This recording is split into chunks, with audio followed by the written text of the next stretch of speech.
welcome to Negro Please. I am your host, Dallas Scott, co-host over there, Hollywood Huff. What up? Man, it's been a weird, kind of crazy week. Yeah. A lot of like complaining about stuff that's just insignificant in life. But I gotta tell you, but we're gonna start off subject. So last night, I had some edibles from California, and they taste like Sour Patch Kids. I love Sour Patch Kids. Okay. So I had a couple of them, and then as I'm supposed to do, I get the munchies. So I decided to walk up to McDonald's, which is a couple blocks from my house. Right. I get to McDonald's, and they're about to close the inside, but the lady lets me come in and order, but she tells me I can't sit there and eat my food because they're closing the inside, which sucks because I just really want to sit down and eat my food. Like, I don't like eating my food while I'm walking. While you walking. Yeah. Because then I feel like I can't enjoy my food. So, in my highness, I figured out a solution to this. So I ordered my quarter pounder with cheese meal. Okay. So when I get home, I'd have a nice fresh quarter pounder with cheese meal. But I'm hungry. So I ordered a McDouble and a fry to eat on the way home. So you ordered a meal, and since you couldn't eat that meal, you ordered a second meal. Yes. To eat on your way to your meal. Yes. Okay.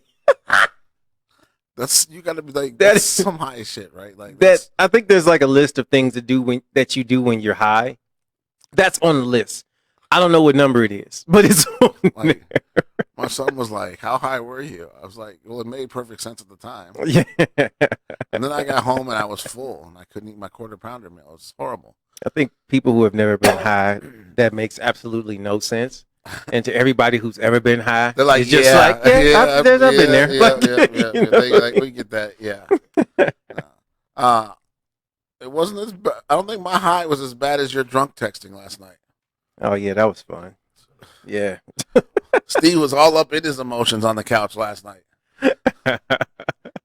So we went to this Super Bowl party at Sahara. It was an amazing party. Thank you, Steven, and the Sahara Poker Room. Yes. Steven and Jennifer for inviting us out. They gave us all these gift bags, and in the gift bags was like this little bottle of rum, and it's stronger than it's a higher proof than like what I normally drink. Like, because I normally don't just sit around getting drunk. I just have a drink or something, and I'm fine. Usually equivalent to like one drink. Like if you went out, had a drink, one drink. That's about what I have. Well, I was just at home. I was binge watching something, and I drank this rum, and I don't know why. Like after I drank my first drink, I was sitting there thinking, I don't know how I feel about this because I'm trying to like critique it, and decide if I like it or not. So I drink some more, and of course, one thing leads to another, and I'm just happy I'm at home because at some point I realized, like, wow, I'm drunk. Like I got to stop, But I'm sitting at home, like binge watching Atlanta, which is a great show. And then I start texting people, or people start texting me first, and then I responded. So I said something crazy to you yesterday. God bless you. Blame my blame it on the alcohol. Yeah. Blame it on the I think it's called the Kraken. Yeah, like that was what it was called, Kraken. Kraken rum. And again, thanks to Steven and Jennifer and everybody over at the Sahara. They're opening a brand new poker room. It opens on the 14th. They just kind of gave us a sneak preview with a Super Bowl party Sunday. It's a really nice room, actually. It's really, really nice poker room in Vegas. I think it's going to do well, actually. It's a really hard place in Vegas to have a successful poker room, but I think they're going to do very well when people start to see what the poker room is. Yeah. Okay, we have so much stuff to talk about today, and yet I'm trying to decide who to start with here. Like, let's start with Russel Wilson. Oh, yeah, my man. Russel Wilson here. Man, like, I want to get the exact quote. So hold on 1 second. I want to say just what he said. Ooh, let me see if I can find it. I moved. There it is. I moved the icon on my thing, so now I have like my icons are all out of order. Yeah. So he says, Russel Wilson, during an interview with paparazzi, he said, "I don't like seeing my son and my wife stressing about such a minuscule amount of money. Sierra and her ex constantly argue because he's not consistent and can go months without even paying. I can provide for my family without his little coins. I'm sure he needs the money more than we do. He's got other kids in need. No need for him to overextend himself because we are set for generations ahead of us. And he was talking about Sierra's baby daddy Future. Which, my goodness, that's boy. Yeah, like to go back to the early 2000s. Future got served here, right? Like oh, I don't even know if "served" is the word, bro. I mean, there's so much disrespect in the like. Can you are reading this and you can feel the tone, right, bro? Like I haven't seen this, but I imagine that Russell Wilson is like doing a little sign where he's like throwing some pennies up in the air or something. Like, bro, we don't need you. And to me, bro, little coins. So, but like, here's the thing, too. Like, he didn't say future son. He said my son. Yes. He was like, that's my son and my wife. Oh. So I looked it up on the way over here today. Future's worth $40 million. Okay. Ciara's worth $20 million. Okay. Russell Wilson's football contract is $140 million. Yeah. That doesn't include the Campbell soup and the shoe deal. Right, and all the that other stuff whatever. that he did. Yeah. So he's probably closing up to about $200 million. He was like, your little piddly your coin. Like he didn't say your money, your dollars, your coins. Your coins. He's like, we don't step, man. We and don't he took that. this man back to like 1725, like London. He's like in a parlor. He's like, leave your grandma's change purse at home. I don't need this from you. In fact, just don't even call us no more. Like, oh man, why you like? Dude, no. If there was that's a man though, right? That's a man. Yes. That when he went into that situation, right, with Sierra, he knew that Future Junior was there, and he took on all of that responsibility. And when people trying to come at him about it, he's like, "Look, I'm taking care of mine. Right. You go tell that dude over there that he can take care of his over there because I don't need his help over here." Right. Like, that is. Oh man. There's so much disrespect in this that I love it. And the funny thing, like this isn't the first time like they've had words or they've come out. But I think every time like Future kind of takes the spotlight and all of the the conflicts they have, and it's always something about Future, doing something negative or whatever. I mean, this is typical like, baby mama, baby daddy drama that people have with the new spouse and all of this. But this is like publicly, this is the first time I've ever heard like the new dad or the stepdad like come out publicly and make a statement. Right. That's just like, be gone, little peasant. Like he just blasted him, bro. I mean, man. I am the sheriff of Nottingham, and you are not Robin Hood. I don't really care. Like a lot of people, we joke about it. I even joked about it. Like we talk about like, oh, Russell Wilson, he ain't that black. You know what I mean? He ain't. But look, man, it's about as black as you could be right here. Like this to me is black power in the flesh. Like this is a black man doing what he's supposed to do. Like I grew up with my stepdad, Yeah. And my actual father was always there. Like there was never a point where I saw my stepdad and my actual dad like headbutt or go anything. They both respected each other. They knew this is what it is. You know what I mean? As far as I know, the only reason my dad wasn't in the picture because him and my mom weren't working. You know what I'm saying? Right. So, but my stepdad came in and he was my father. He's still alive. Is my father. You know what I mean? My whole life. And so I have two dads.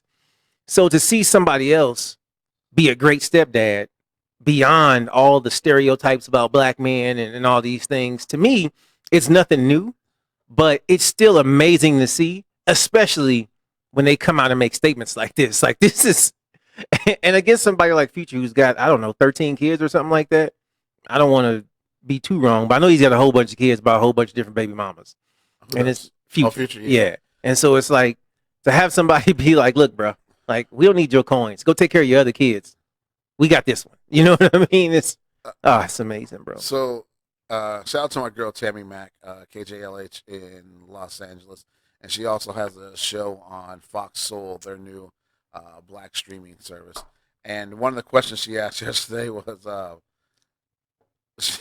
she wanted people to get, it's Black History Month, and she asked her listeners to give Black History facts, little known Black History facts. And one of them came with a little known Black History fact about Russell Wilson. Mm.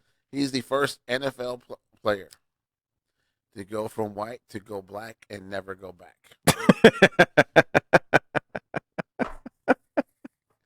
All right. Hey, whatever it takes, bro. Let's talk about Puffy. So Puffy came out, done the awards last week, and he was like, "Hey, we need to uplift black artists. We need to protect them, and blah blah blah blah blah." Right. Then Mase comes out and was like, "Hey, bro, you got my originals. I've been trying to buy them back for X, Y, and Z years. I just offered you $2 million 2 weeks ago.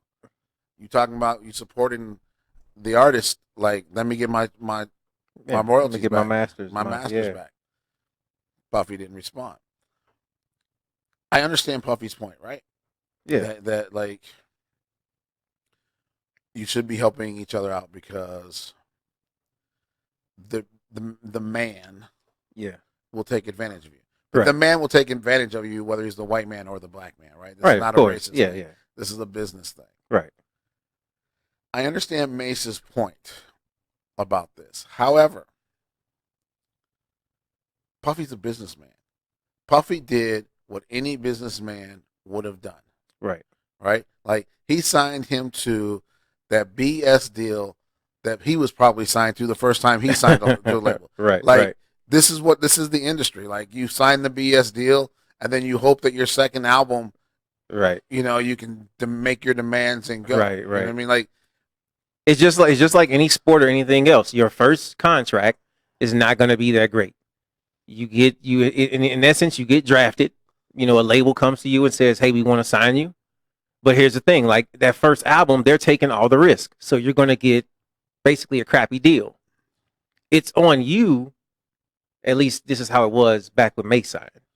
It's on you to do so good and so well that when it comes time to sign your next contract, that you have negotiating power.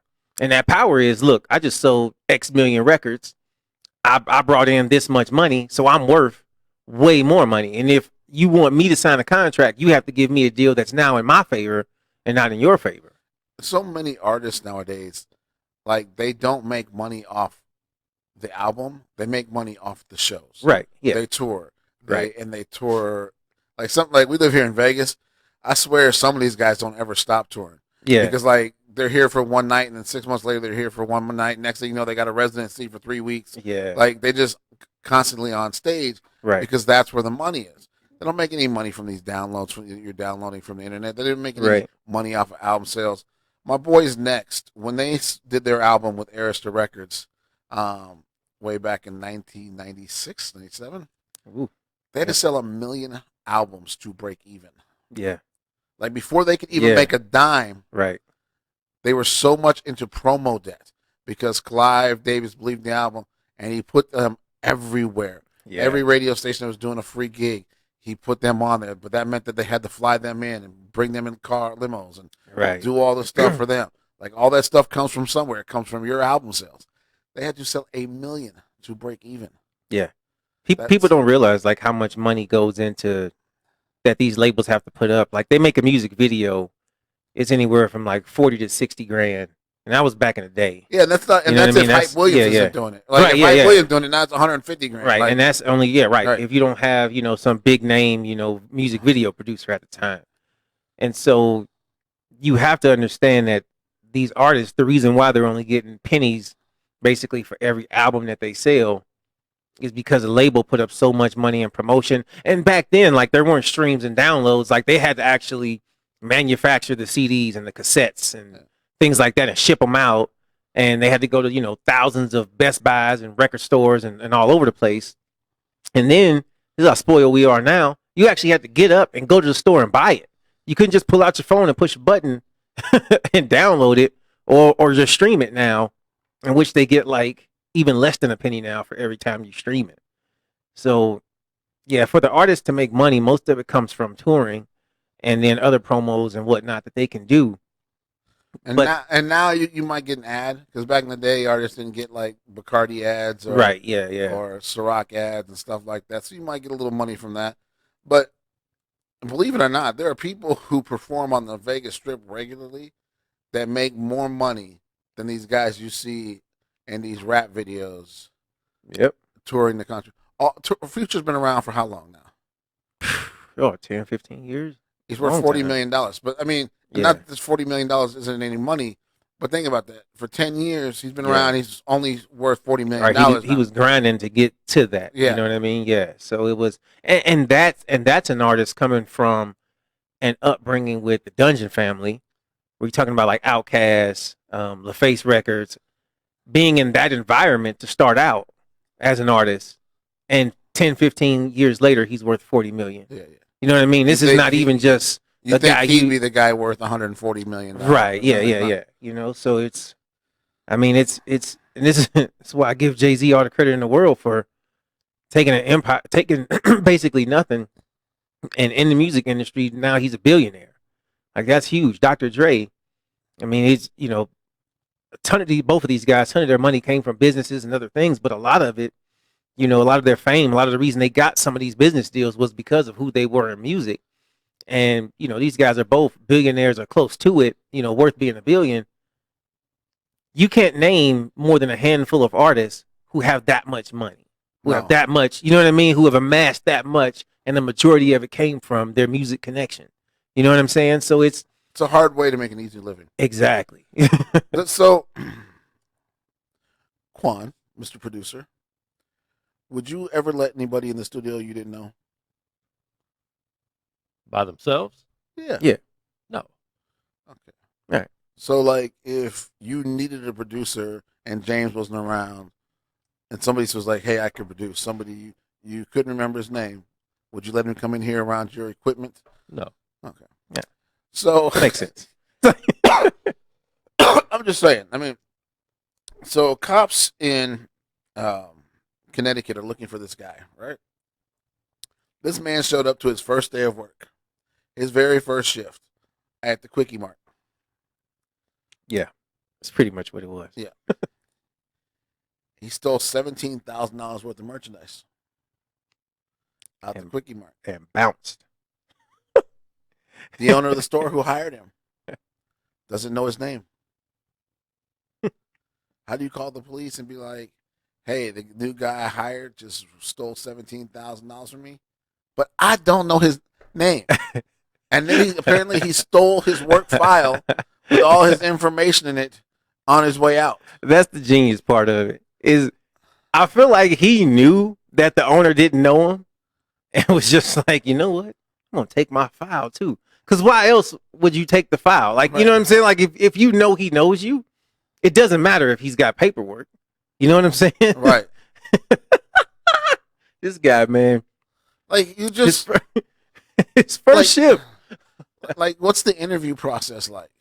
Hey, how you doing? Like, I feel like you got to be high to be in this interview process, right? And not know this guy's name. Hi, how you doing? I'm the owner, James Smo. Yeah. Congratulations, you're ready to work. You look like you can handle the overnight shift at the Quickie Mart. Right. So I guess he had a couple shifts, but this was the first shift by himself. Yeah. So he came in, he got trained or whatever, and then he had a solo shift. What I want to know is, how do you steal $17,000 worth of stuff from a gas station? It ain't that much chips and candy bars in there. I mean, what did he take? I mean, it can't be more than a few $1,000s. This is $1,000 something in cash, but yeah, I agree with you. Like, you know, I was thinking this, like, it's like when you go in a gas station, right? They have that one aisle with like some oil and some air fresheners, right? Right. Then they have like the chip aisle, and then there's the candy aisle. Right. And then there's the little stuff like for your... Like beef jerky. And stuff. And then the back of it, they have condoms and like, you know, stuff for your nose or a headache. Right. Like, what am I missing here? Did he steal the racks that the hot dogs were on? Right. Like, and this is what I'm wondering. Like, did he have a van or a truck or something? And he just like, you know what? I'm taking the oven. I'm taking the grill. Yeah. You know, because that's the only things I could think that could add up to. I mean, he took, you know, 1,000 something. Let's just say it was 2,000 in cash, which is a lot. Most thieves would probably think like, oh, that's a pretty good score. You know what I mean? I just stole $2,000. Hold on. Did you say most thieves like us? No, I'm saying most Oh, thieves okay. just. I was like, I don't think I said that. I could be wrong. I am not that guy. No. But no, like Oh, I just. he did take like 86 cartons of cigarettes. That I mean, Okay, that's all right. expensive. I can see how that could add up. Yeah. I mean, so clearly this guy had a truck or something. Because and he took some lottery tickets. They're telling us. Okay, Yeah. so I'm imagining this is probably saying like retail value for what they're charging.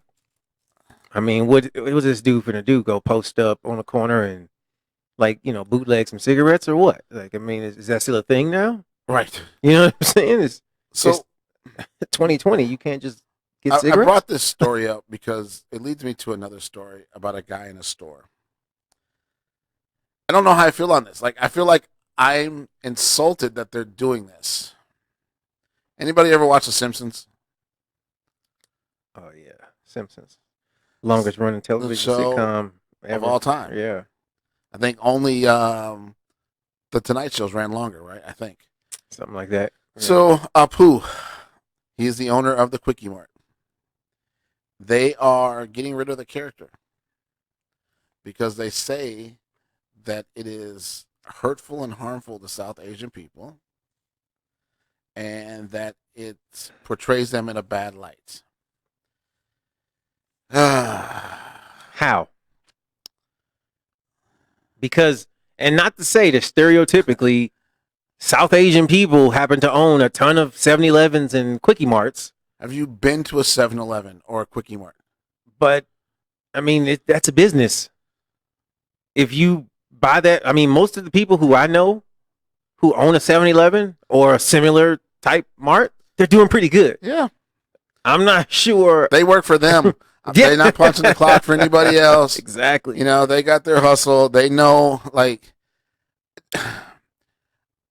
we've talked about this before about how we go too far and we're trying to be, like, everybody's so offended. Yeah.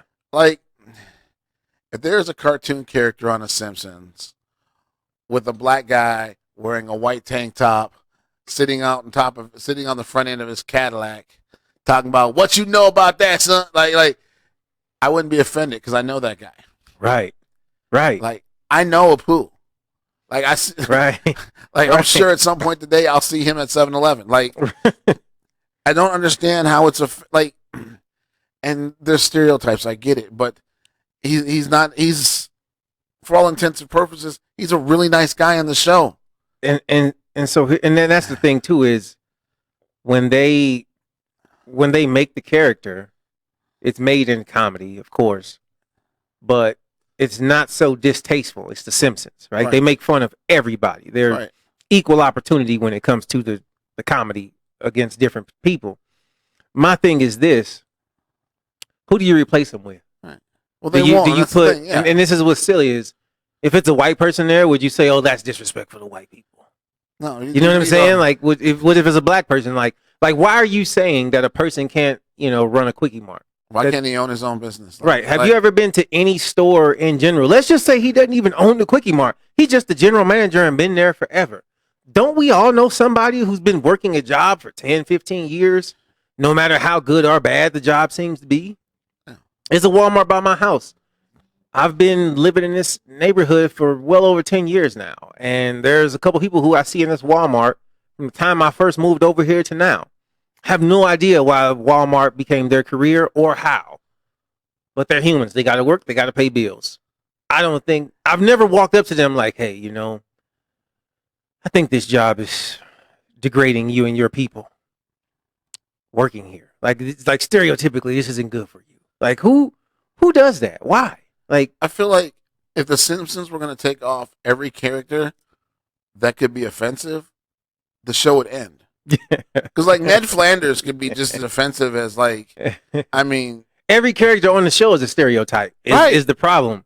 Mr. Burns is a stereotype. But that's what made the show so good for 30 years. Right. And we all understood that. Right. But at the same time, we all know Ned Flanders, right? We all know that guy that's holier than thou and will quote the Bible to you. That's my dad. So, like, do we not know a Mo, like, from the tavern? Yeah, like, like, we know Sideshow Bob. We know, the bus driver dude. Like, we know these people. Right. Like, they're in our neighborhoods, or at least have been at one time, or in our lives. Right. So, like, I don't understand why something like this is just deemed offensive. It's cancel culture, man. Right now, it's cancel culture is so big.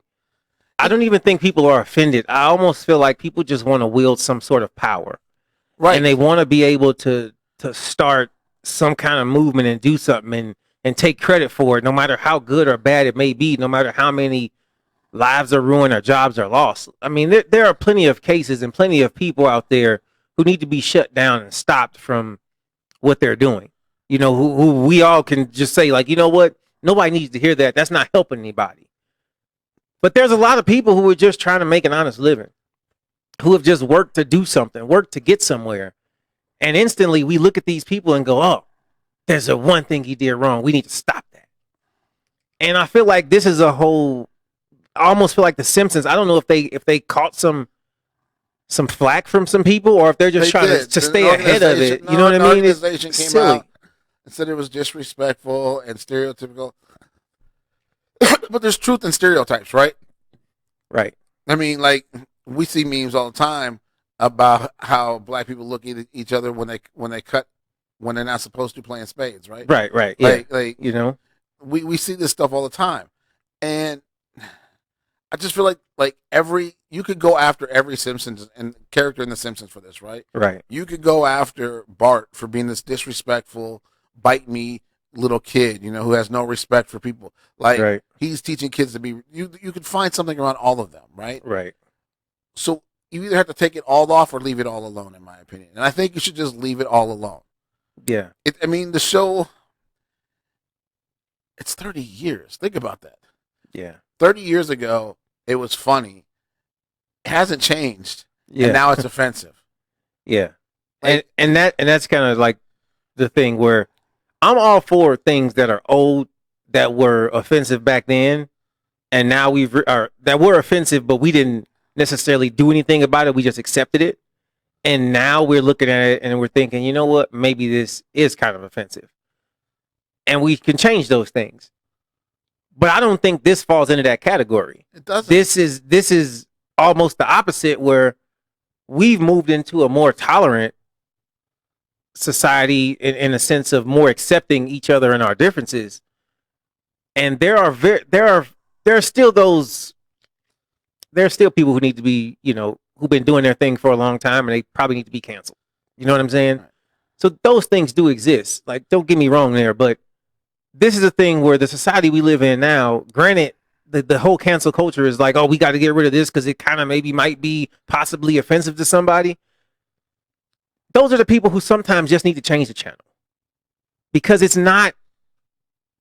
When I look at this, maybe back in the 80s, you could look back, and if The Simpsons only existed for 5 years in the 80s, maybe the early 90s, right? And then you go back and look and you think, and you say, man, this show is kind of racist. Like, look at all these people and all the stereotypes they made up. But then you look at how this show has survived for 20 something years. Is it 30 years now? I mean, forever, as long as it's always been relevant. They've always predicted things that actually happen in real life. It's always a current show. It's always funny. You fall in love with these characters. Nowhere up until all of a sudden now, you have a small group of people who say, you know what? We don't like that. We don't think that's funny. That's offensive. Where were y'all at 15 years ago, 10 years ago, 5 years ago? You know what I'm saying? So Hank Azaria does the voice for Apu. Yeah. And he said he was going to step down from the voice of the character. But then Matt Groening said, we're not getting rid of this character. He's the fabric of the show. We're not going to do it. I just brought this up because I just feel like we're being way too preachy and sitting on a pedestal for silly things. Like my man here, this dude, man. Oh, my God. I've heard some dumb things before in my life, some pretty dumb quotes. Yeah, exactly, Austin. They want to cancel characters, but Rush Limbaugh gets the highest award you can give to an American human. Yeah. Yeah. Well, yeah. You're right. Unbelievable. So That's a character that needs to be canceled. Like, right. you know what I mean? And he's going to be canceled. He's got stage 4 cancer. And you know what? That sucks. I say this all the time. I don't care who you are, how evil you are. You got a family. Those people love you. I've never been a fan of Rush Limbaugh. I do not like him at all. He is not the kind of person who just did one or said one bad thing. Like, he has a history of it against people who look like me. I do not like the guy, but I do not wish stage 4 cancer on anybody. God bless him, his family. Russ, go back and listen to our best. store. So, season 1, episode 11, it'll tell you how to cure that cancer. Yeah, and you'll live. I mean, that's the bottom line. God bless him. Yeah, as you were. There's this guy in Indiana. His name is Dave Daubenmire, or Daubenmire. I'm trying to figure out if this guy is my hero or if he's just the biggest dummy in the world. So, Mr. Dave from Indiana is suing the NFL for $867, wait for it, trillion. $867 trillion. I feel like what's the movie with Mike Myers? Was it Austin Powers? Austin Powers. Yeah, when he $867 trillion. Man, sit your ass down. But hold on, you got to understand that, like, he's suing him for this money over the halftime shows. He says, this is so awesome.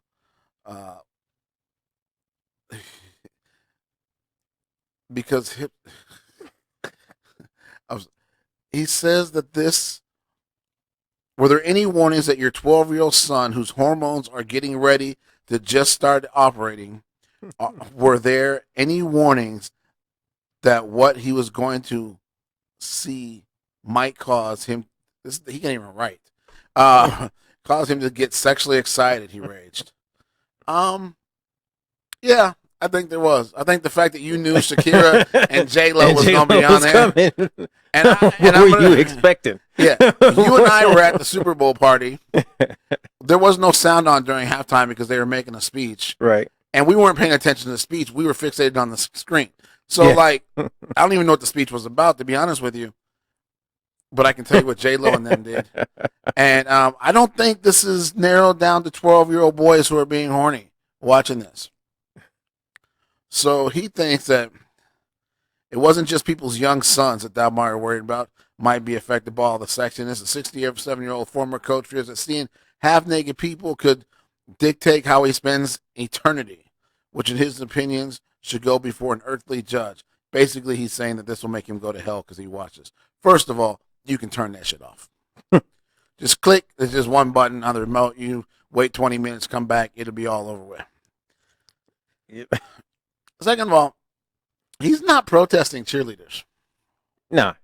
He's just protesting the two Latino girls. Yeah. J-Lo and Shakira. Like he's not out there on the sidelines of the Dallas Cowboys games going, put some clothes on. You look disgusting. I can see your crotch. Your butt cheeks are hanging out. No, he's not doing that at all. Right. He just doesn't want to see J-Lo and Shakira's. Man, look. I don't know if I'll ever get over $867 trillion. And him calling that fair compensation for crotch shots. But something I say all the time, I post on social media all the time. His salvation is at risk. I live by this motto: if you don't like something, change the channel. It is that simple. If you hang around people and you don't like one of them, guess what? Stop hanging around them. Watch how better your life gets. You don't have to go sue somebody. You don't have to go fight somebody. I mean, there wasn't even a wardrobe malfunction. These women kept both of their clothes on the whole time. I will admit they did some freaky stuff on that stage. I mean, if I was a 12-year-old boy, yes, I'd probably been very excited watching that halftime show. Man, and I was very excited watching that halftime show. Okay, so look, let's call a spade here. But however, that's what they were paid to do. That's what they do. everybody knew going into the Super Bowl. There are two things you know about the Super Bowl: who's playing in it and who's doing the halftime show. Those are the two things everybody knows. And why does everybody say that they watch? For the commercials. So either you want to see a good game, the halftime show, or the commercials. Those are the only three reasons anybody's watching the Super Bowl. When you, super evangelical man, is watching this Super Bowl and you know that Shake Your Hips and Booty, Hips Don't Lie, whatever, Shakira is coming on stage, and 50-year-old J-Lo, who looks like she's 22, she's probably a little thicker at 22 actually, but 50-year-old J-Lo who she just did a movie where she was a stripper. You know she's coming out half naked. You know what I'm saying? And see, that's what I thought the stripper pole was, right? Yeah. Like, I thought the stripper pole was to pay homage to Hustler because it just... Yeah. Like, she just did that movie, right? Like, I mean, you know it's coming. If you don't want to see it, you don't even have to change the channel. Turn your head. Go make some popcorn. Go put some more wings in the oven. Do anything. You don't have to watch it. I don't understand how somebody can sit there under their own free will, participate in something, and then demand to be compensated for the damage that they willingly... I wonder if this guy's ever seen anybody involved naked in. besides his own wife. Doesn't matter. He won't remember, man. He won't remember. Because people like this guy, and I hate to say this, but he is a stereotypical kind of super conservative, over the top person who, look, man, you're the one. If there's a naked woman walking down the street and she's twerking, right? Let's say Erykah Badu, that video she did where she gets off the bus, starts taking off her clothes, and she's walking down the street naked. And I see this woman, sound, mind, and body, walking down the street naked and looking good. I have a choice. I can gawk at that woman. I can look at her and be mesmerized and filled with lust at her big old booty shaking down the street. I can go get a sheet or something and try to wrap her up and be like, hey, do you need some help? Or I can just turn my head and walk away and not have the lustful visuals of this woman. And unfortunately, we live in a society where instead of people just doing what they can do and controlling what they can control, which is, you know what, I don't want to be a part of this, I'm leaving. They just want to blame everybody else for having that event happen. And again, it's the Super Bowl. We know what's happening because the same thing happened last year. Adam Levine pulled them nipples out and them ladies got hot and not one man said anything. Oh, I mean, they said some stuff, but there was no, like, they weren't trying to sue nobody. What? You understand? There was white people on stage last year taking off their clothes. Yep. And had less clothes on than J-Lo and them had this week, and nobody said anything? Nope. How about that? Amazing. One thing I wasn't going to bring up, but I just feel like I just want to touch on it for a second. People clown, like, I feel like if I do this, I have to bring up Donald Trump too, and I'm stuck here because I really just don't like to talk about Donald Trump at all. All right, well, here we go. Bring it. So, people are getting on Jay-Z and Beyonce. First of all, leave the kid out of it. Yeah. Like, that's a child. I don't even know. She's not even 8 years old yet. Is she? Or is she about 8 years old? She looks like she's about 6, 7, 8, somewhere. Leave the kid out around there. First of all, Jay-Z and Beyonce were not standing during the national anthem. Jay-Z did come on stage, like, because essentially they were working. Like, right. Their job was to put on the halftime show and the pregame show, and he's like, essentially like, okay, are all the speakers working? Does this go right? Does this go, kind of running down a checklist of making sure that everything is right. Right. And then thinking forward to what they need to do for the halftime show. Right. Like, so making sure, like, he was like, and he made a good point. He said, I didn't have to protest anything. Did you see who was performing at the show? It was an all Latino cast. Demi Lovato, like, it's all Latinos. Like, he was like, no, the protest was done, and you just weren't paying attention. Right. So he's like, I wasn't like not, and I get that. Like, I get that you're at work and that you don't. A couple problems is there are people who are sitting around them that are not standing either. Right. And nobody mentions them. And then this video comes out. And I feel like the irony of this video is that it's shot by somebody who's Russian, which makes it absolutely like, if that doesn't tell you all that you need to know, right? There's a video of Donald Trump at a party for the Super Bowl, and they're playing the national anthem, and he's like horsing around. Everybody else is standing up. They have their hand over their heart. He's over there conducting an orchestra, playing with chairs. He's doing everything but proper etiquette. But nobody wants to talk about that. They just want to talk about Jay-Z. Yeah. I'm so sick of this. Like, well, our guy had a better reason for doing it. Like, what was it? You know, like, yeah. Like, we've seen the memes of Nancy Pelosi, like, eyeballing Trump during the State of the Union and ripping up the speech. Yeah. But then somebody posted, like, when Paul Ryan was sitting behind Obama, like, he was slouched down in the chair, like, he almost looked like he was drunk. Right. You know, like, completely just ignoring the speech. He doesn't clap either. But, again, once you define, you say that one's okay and one's not okay. Yeah. It's all garbage, right? Like, yeah, we have become this, like, when I scroll through my Facebook feed, I see so many people going, oh, yeah, we beat you guys in this. And then somebody from the other side going, oh, yeah, we beat you guys. We're losing. Yeah. There's no winning here. We're all losing. We are losing. We're all in a sinking ship. Yes. And you got one side of the ship like, hey, our head's still above water. Like, you know what I mean? This is like, and it amazes me how many people, all they do is just post one side and be like, we're winning. And the other side, no, but now we're winning. There's no win here, guys. There just really is no win. And it's such a, I got nothing else, right? It's just, I think when it comes down to it, I think a lot of people should follow the rapper Killer Mike and a lot of his political stuff and the things that he says. He's very pro-black, all for black people. And a lot of things he talks about is about black people and how we can, achieve, overcome, get ahead, things of that sort. In there, he has a huge message, and he says, kill your masters. And what he's talking about is basically taking control of your life and stop putting it in the hands of your boss, your parents, these politicians, people who just, control certain aspects of your life, and you take control of those things. This is also in conjunction with something that I say a lot, which is you got to be your own boss. You have to stop letting these people in the media and politics, wherever they may be, tell you what's important and what's not.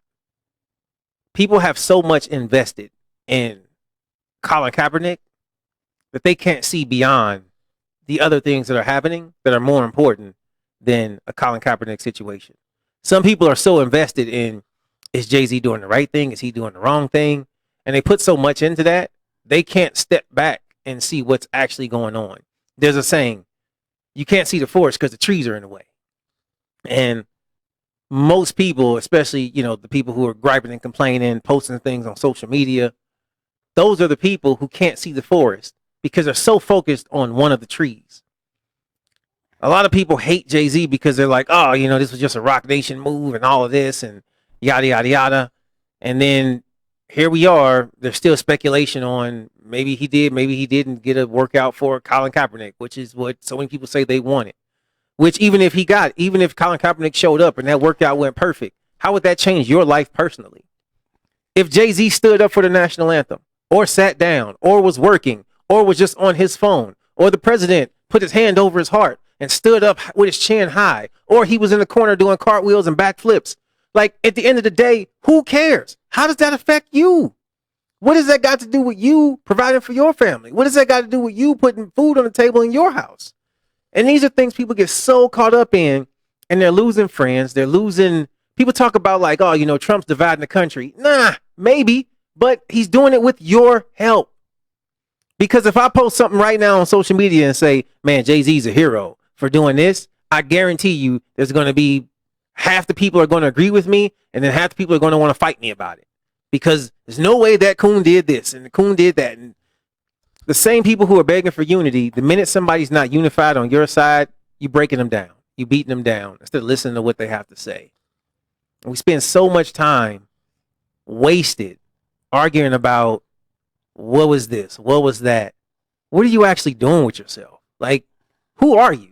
Like, do you have any power, like, to get somebody, like, to perform at the Super Bowl? Can you get anybody to perform at a venue even half the size of the Super Bowl? You know what I'm saying? Like, hey, I got something that might clear out the Super Bowl venue. What's that? Erykah Badu. Remember, like a month ago, Gwyneth Paltrow, right before Christmas time, had that candle that smelled like her vagina. Yeah, I heard about that. So Erykah Badu is now selling incense that smells like her intoxicating used underwear.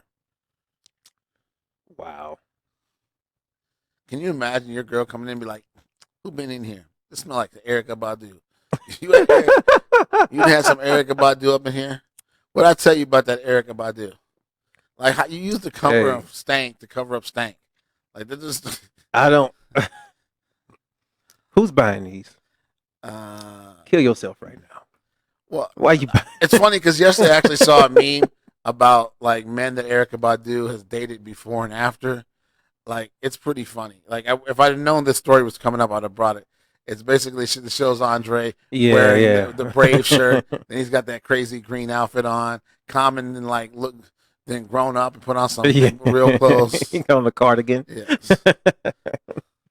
You want to get your life right? Going to get your life right. Date Erykah Badu. Date Erykah Badu. And maybe you don't have to do that no more. You can just get some sage and her scent. And you just buy those incense. Yeah. Change your life forever. Yeah, two women I'm afraid of, Meghan Markle and Erykah Badu, because they didn't put some men through some stuff. Woo. Change their lives, though. It changed something. Wow, man. Yeah. You can't make this stuff up, man. No, like, you this can't. is... It's awesome that people, like... We thank you guys very much for sending us these articles. Because sometimes we're like, well, what do we want to talk about? Should we talk about this? Should we talk about that? And then you guys send us a bunch of stuff, and it's like, oh... This is funny. So thank you guys. Please continue to send on. We're going to end today. This one is probably to me one of the biggest stories of the week. And I got to be honest, like, as an actor, I'm kind of a fan of his because he's done some movies that were like, wow, that was really, really good. And then he's done some movies that, and I'm like, yeah, I could do, like, it's okay, you know, like I could probably do without that. I'm talking about Joaquin Pheonix. He was great as Johnny Cash. He was great as the Joker. That movie, Her, with the phone, having a relationship, that was just creepy. So last week, the BAFTAs. And for those of you who don't know, the BAFTAs are essentially the British version of the Academy Awards. Right. And they always happen like a week or 10 days before. So, Best Actor, Joaquin Pheonix, and it should be like he was so phenomenally good in The Joker, but he gave a speech that was very, very interesting. Yeah, because he speaks from a place of privilege, right? Mm-hmm. He is a wealthy white actor who people want in their movies, and he says. He went up to get his award. He says, I feel conflicted because so many of my fellow actors that are deserving don't have the same privilege.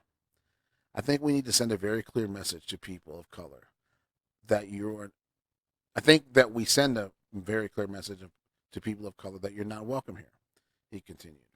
I think it's the message that we are sending to people that have contributed so much to our medium and to our industry and in ways we benefit from. I don't think anyone wants a handout or preferential treatment, although that's what we give ourselves every year. I think people want to be appreciated and respected for their work. Then he went on to say that he's a part of the problem and admitted, I'm ashamed to say I have not done everything in my power, Not all sets I've worked on are inclusive.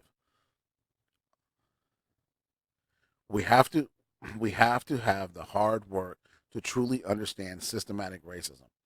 This is where it gets interesting because he does something that never gets. People say systematic racism, but then he goes on to explain what this is.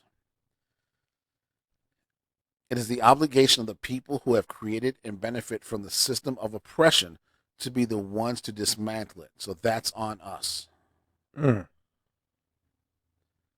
That's deep. I listened to that speech like 2 or 3 times because it didn't seem like he wrote it.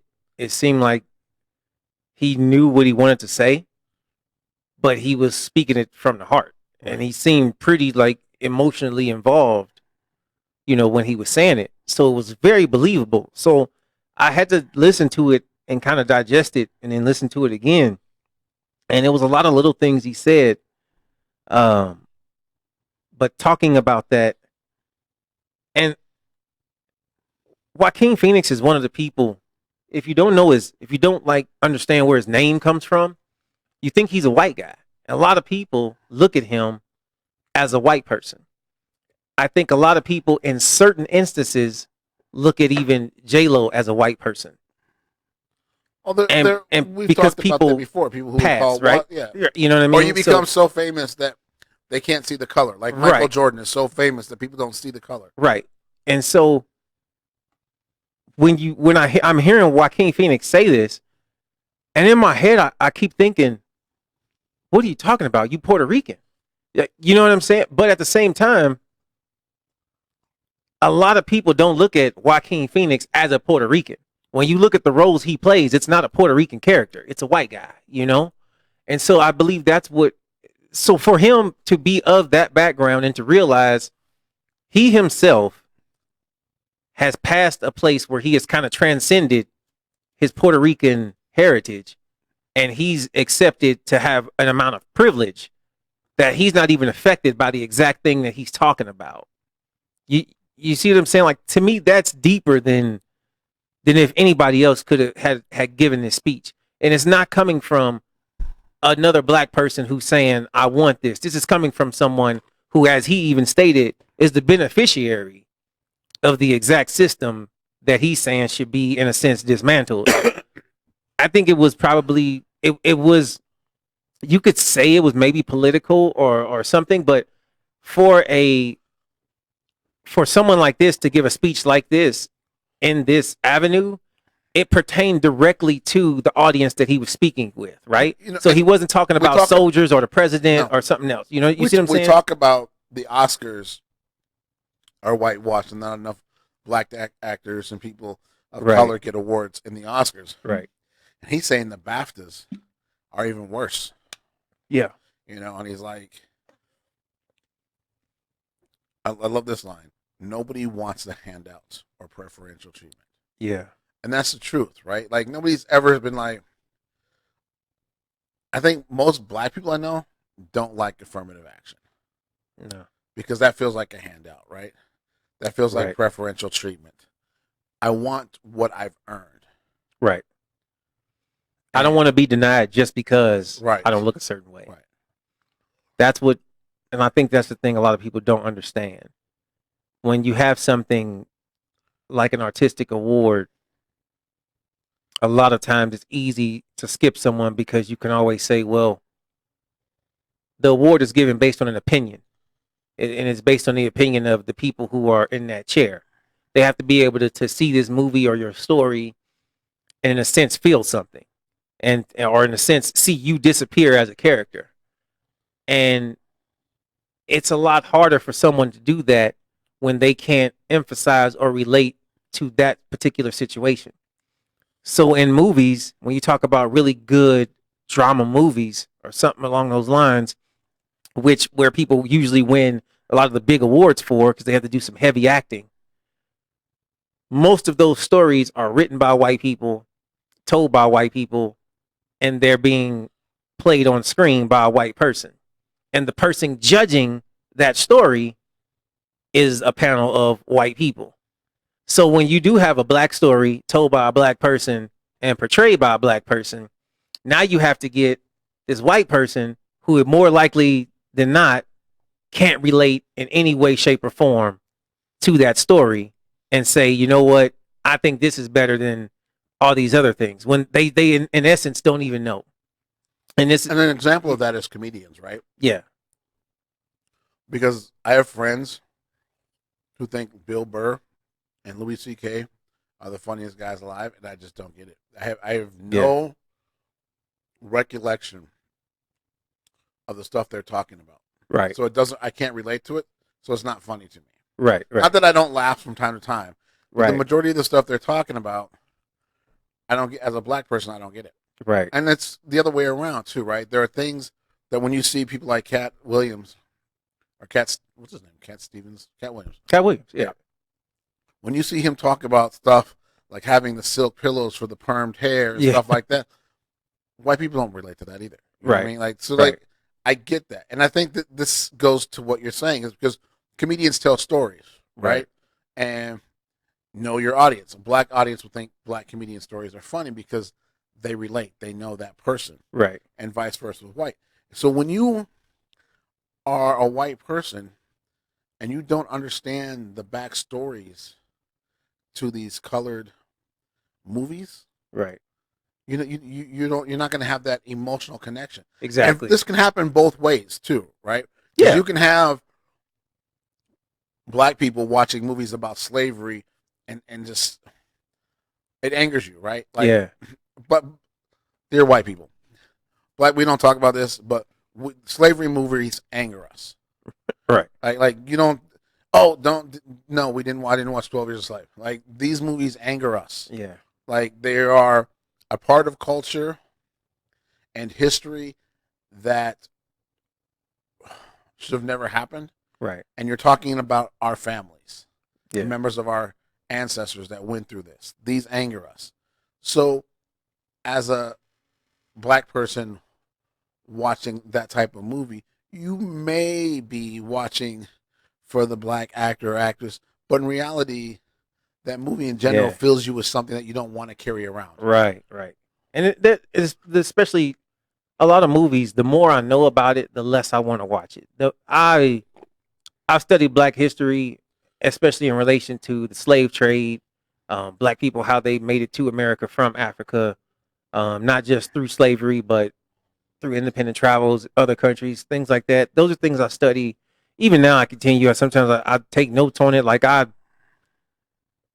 very thoroughly study this. So when a movie to me like 12 Years a Slave comes out, or any slave movie, it's hard for me to watch. It's hard for me to watch any movie that I'm that deeply connected to. And I've seen 12 Years a Slave, and it is a very good movie because it's very accurate. And that makes it even harder to watch because I'm seeing something that is very close to what actually went down. Now, I don't think... I always want to know who those movies are made for. Like... I have no idea. Because in order to watch a movie like that... Yeah. Like Kamaria, who comes on the show from time to time, she invited us to go out and see Just Mercy a week ago or so. Yeah. And I was like, I'm not in the mood for that today. Yeah. Like, I got to be in a certain type of mood to see that movie. And I'm only going to be in that mood once a year, maybe. Yeah. Like, it's just... Who are those movies made for? Yeah, I can't. That's a movie that I'm pretty sure I'm going to see it when it comes on Netflix or Hulu or something like that. And I'm going to have to be in the mood to watch it because it's so real, because I have family members or somebody I know or friends I know have family members in that situation or in that same situation. I might watch this movie and even realize, wow, I know who that person is. You know what I'm saying? Like, that's how close some of these things get. For me, and it's very hard. It's very hard to watch. And when I first saw the trailer, me and my wife, we went to a movie and we saw that trailer, and we were like, "Man, Jamie Foxx doing something serious? Or this is gonna be a good movie." Like, you know what I'm saying? Right. Michael B. Jordan. All right, this is gonna be a good movie. And as the trailer goes on, and you see what it's about, and it's kind of like, I don't know if I want to watch that. You know, it's just, I want to see this great movie. That really, that one was based off a true story, right? So like, those get even harder to watch than the ones that are truish but fictional. But when you get to the ones that are like, that really happened 25 years ago, right? Those are even harder to watch. Exactly. Because you know that there's somebody else going through that right now in this prison system, right? Right. There have been states that have passed laws to say that if you've been wrongly convicted, you can no longer sue because they would bankrupt the state for all the wrong convictions they have. Because now they have DNA testing and other things that can exonerate people that they didn't have back then. So you can't sue. So like you essentially had years and years and years of your life taken away, right, and put in prison. Like, I mean, it's the most horrible place in America, supposedly. Yeah. Like, I mean, and that's the thing is, those are movies. They're great movies, great acting. Those actors in those movies probably deserve awards, but the people watching those movies, that's all they're going to see is maybe some good acting. They're not going to feel it on a level a lot of other people feel it on. You know what I'm saying? So it's always going to be a catch-22.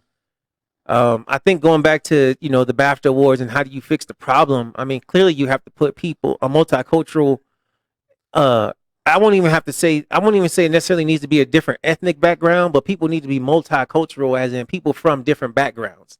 You can't have just 12 people who all went to Harvard and grew up in middle to upper middle class or wealthy families just be on these boards. You need to have people who are from various different backgrounds to be able to look at these movies and go, you don't get this, but I do, and this is great. There's actually a thing on, maybe it was TMZ or Extra on them. There's actually like talking about these awards. Yeah. And I want to be on here. One of the people who gets the vote, because the stuff that they send these guys to vote for them, like they be sending them Rolexes and just all kinds of swag and stuff. I'm like, I just want to sit around and catch a couple. It ain't even going to affect what movie I vote for. Yeah. But yeah, I'm just going to get me some swag. Catch some of those goodie bags. All right, guys, we will be back next Thursday, 12 o'clock. It's Negro Please. I'm your host, Dallas Scott. He is Hollywood Huff. And I'll have sleep by next week. Yeah. Thank you to our producer, Quan. Don't forget to check out our Facebook page, The Negro Please. Please like that. And please, please, please, please, pretty please, with sugar on top, go to our YouTube channel and subscribe. Thank you again. This is Negro Please. Dallas Scott, Hollywood Huff.